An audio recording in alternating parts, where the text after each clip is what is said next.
Teman-teman ngobrol aja, ngobrol santai.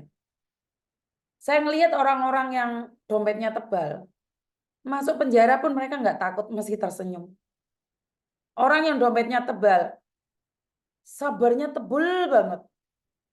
Helikopternya ditompaknya kron, diderek, masih bisa tersenyum. Sementara saya dan mungkin kalian yang kesabarannya setipis tisu, disenggol uang langsung bengok. Benar nggak? Kesabaran kita setipis tisu. Dilokne wong ngegas. Kesabaran kita setipis tisu. Dilokne tonggo langsung gendeng. Ditukari dulur langsung ngamuk. Nah, saya tidak pernah mereview ya. Cuman ini aja cerita aja. Tanggal 1 kemarin, tanggal 1 April, ya. Tanggal 1 April kemarin ada tragedi di Medan. Seorang anak yang berumur 33 tahun membunuh orang tuanya sendiri. Ibu kandungnya sendiri. Saat ditanya sama polisi, kenapa kamu membunuh? Dia itu mukanya nyantai, bahkan nggak merasa bersalah. Ya karena saya depresi, cerai sama istri. Ya masa iya sih cerai sama istri, ibu kandungnya dibunuh? Sudah dengar ini belum? Nah, ternyata masalahnya sangat sepele sekali. Karena minta uang rokok tidak dikasih sama ibunya. Akhirnya ibunya dituncepi gunting. Jadi, ayolah teman-teman. Jangan terlalu memanjakan anak-anak. Baik laki atau perempuan. Kalau yang perempuan kita bisa lihat di dunia entertainment. Yang mengatakan maknya bokongnya plastik. Mengatakan susu nemae plastik, raine plastik. Walaupun plastik semuanya. Itu si mak, si mbok itu mau mencari uang buat si anak itu. Ini anak perempuan ya. Yang pinter di media sosial. Dia mengomeni orang tuanya. Bokongnya plastik, susunya plastik. Dan akhirnya tercoret dari kakak. Nah, ini anak laki-laki, bukan yang pertama kali. Masih ingat salah satu TKW Hong Kong, orang Malang yang meninggal dunia karena anaknya. Hampir lebaran. Karena terjadinya percekcokan. Saya tidak ingin kita sebagai orang tua terlalu memanjakan anak-anaknya. Saya sangat sedih sekali saat mendengar ibu yang berjuang untuk anaknya harus mati di tangan anaknya. Seorang ibu yang berjuang demi anaknya harus mati di tangan anaknya. Jadi dari bayi kamu dibesarkan oleh seorang ibu. Bahkan kamu tidak punya bapak. Seorang ibu ini berangkat ke luar negeri. Hanya ingin menafkahimu. Hanya ingin menafkahimu. Tapi saya tidak setuju dengan kata-kata zaman sekarang, buah tidak jauh jatuh dari pohonnya. Enggak juga loh Mbak, enggak bisa. Karena anak-anak sekarang itu dibimbing oleh media sosial. Saya kurang setuju. Karena anak-anak sekarang itu terracuni lingkungan luar. Kalau zaman dahulu saya percaya, anak jatuh tidak jauh dari pohonnya. Sekarang enggak Mbak. Bahkan buah tidak akan ada yang jatuh saat ini. Buah langsung dipetik.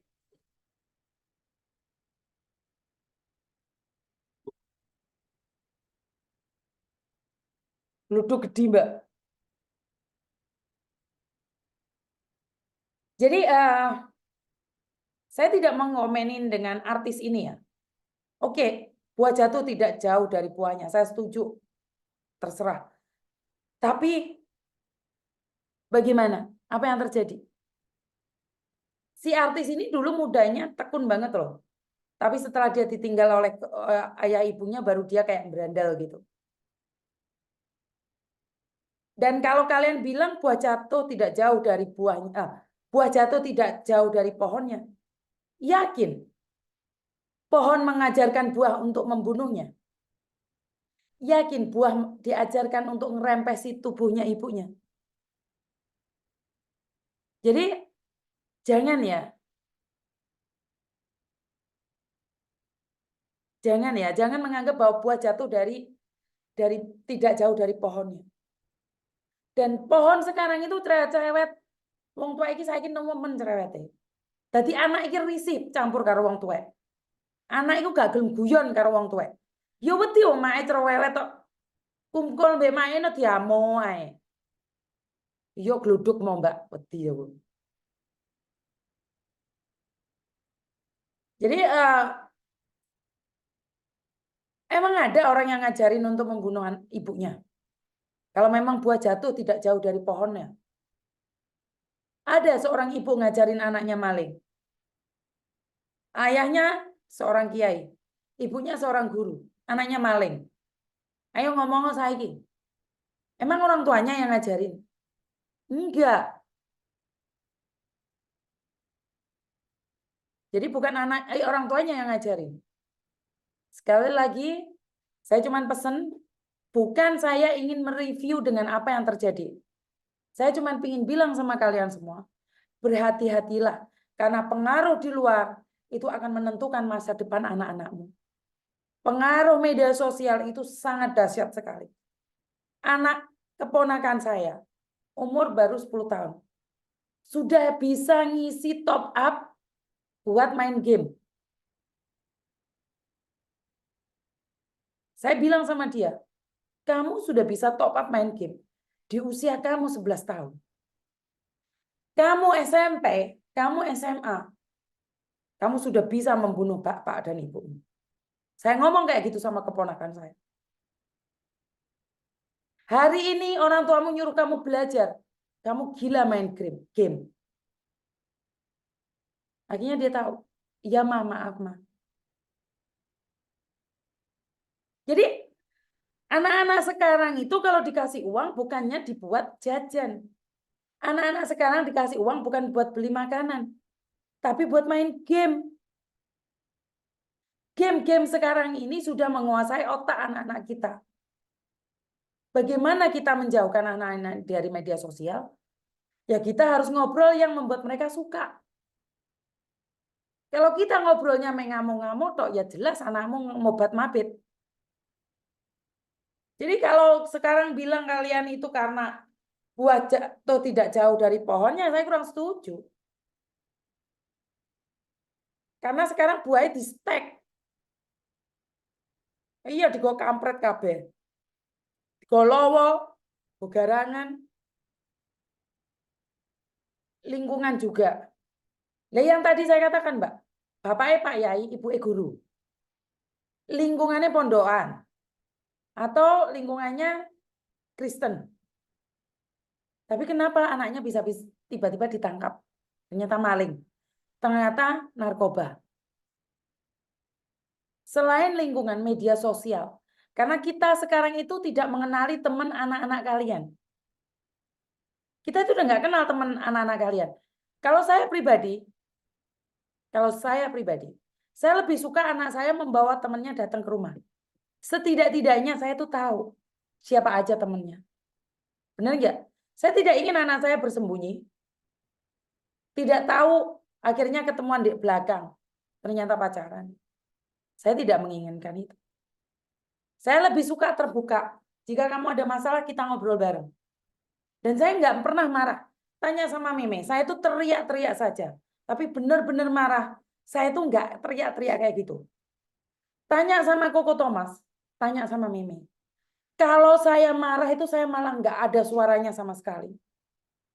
Kalau saya marah, saya tuh diem 1000 bahasa. Saya cuma selalu nepuk dada tanya selera saya. Yo alah Gusti, kok kebacut men, arek iki cilik tak gedekno. Wis gede kok nemen-men.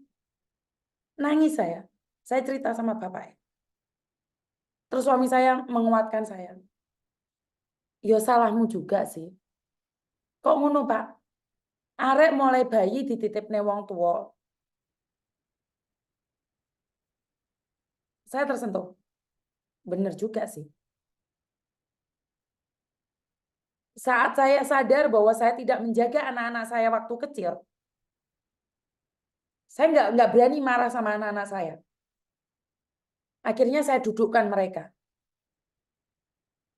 Akhirnya saya dudukkan Meme ataupun Koko. Saya tanyakan mau mereka apa.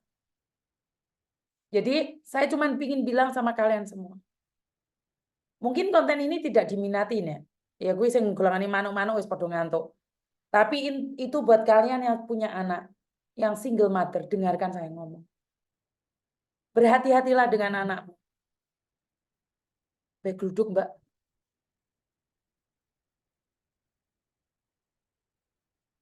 Duduknya gede. Jadi berhati-hati karena sekarang media sosial yang menguasai mereka.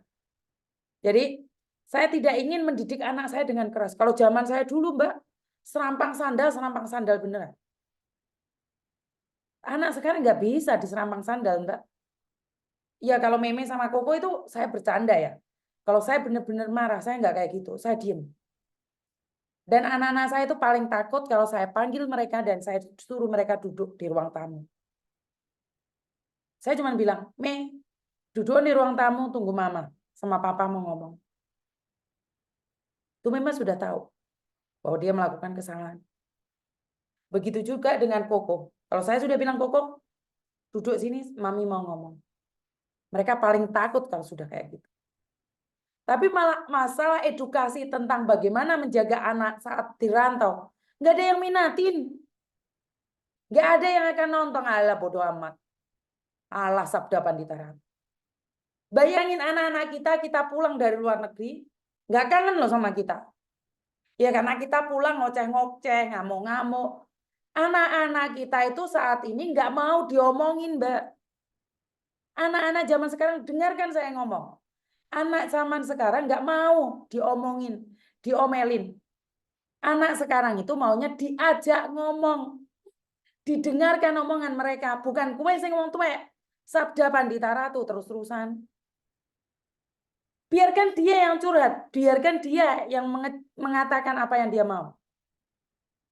Ora awakmu cerita awakmu dewe. Oh, main di Hongkong ini. Kamu menceritakan duniamu. Lah kamu mau dengarkan anakmu atau enggak? Kalau saya enggak, Mbak. Saya akan nanyakan bagaimana kabarnya. Bagaimana sekolahnya.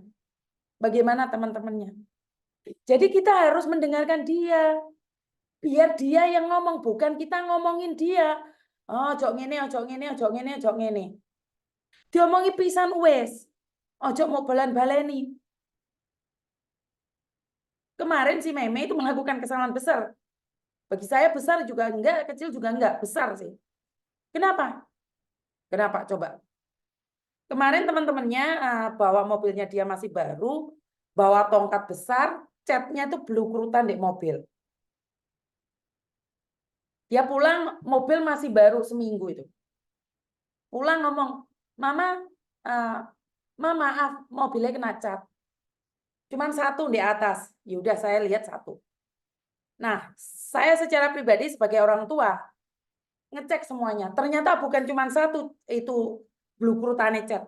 Di tebeng sini, di semua tempat duduk belakang itu kena cat semua. Tapi sedikit-sedikit. Dan nggak ada yang ngeh. Suami saya nggak ngeh karena suami saya duduknya di depan. Setelah itu saya ngobrol sama Meme. Tahu nggak catnya itu bukan cuma satu globronya? Nggak tahu, Ma. Nah, ini banyak loh, Mei, harusnya dicek. Saya bilang seperti itu sama anak saya. Kan saya nggak tahu, Ma. Oh ya udah. Tapi nggak tahu bukan berarti kamu tidak bertanggung jawab atas mobilmu, Mei. Kan saya nggak pernah duduk belakang, Ma. Saya kaget. Tak simpen di hati. Karena dalam mobil dia masih nyupir, saya nggak berani marah sama dia. Tak tahan, Mbak. Tak tahan. Selesai makan, mau istirahat tidur, saya bilang, Mei sini. Saya nggak suka dengan jawabanmu. Mobil itu mobilmu. Dan kamu bilang, kamu nggak tahu karena kamu tidak pernah duduk belakang, karena kamu selalu ada di mobil depan. Jadi bukan tanggung jawabmu kalau semua cat-cat ini selemprahan kayak gini. Bukannya minta maaf, malah kamu bilang, kan saya nggak pernah duduk di belakang, mana saya tahu. Berarti kamu nggak punya tanggung jawab dong nih. Baru dia, ngeh, iya maaf. Maaf itu sambil nangis sudah. Karena saya sudah marah. Jadi waktu dia nyupir saya nggak ngamuk Mbak. Karena penting. Mulai ngamuk kok. Diantem nih aku nengguri. Jadi jangan dikira meme itu semuanya bagus kayak gitu ya. Dan jangan dikira saya nggak bagus. Tapi saya langsung mendudukkan. Jadi saya nggak ngomel, bentino tak among, nggak. Ya sekali itu salah, sekali itu tak pegang. Besoknya lagi saya nggak ngomong tentang mobil lagi, Mbak. Nah, kebiasaan nih. Ibu saya, kalau marah itu pagi sama sore, besok malam lagi nyambung, besok lagi nyambung. Nah, saya nanya nih, kalian sebagai ibu yang mana? Mengingatkan anak atau ngoceh sepanjang jalan? Jawaban gue, hanya kalian yang tahu. Bener nggak? Jadi hanya kalian yang tahu apakah kalian tuh yang ngoceh-ngoceh terus atau kalian yang apa ini? Oke, mbaknya yang sakit telepon saya. Tunggu sebentar.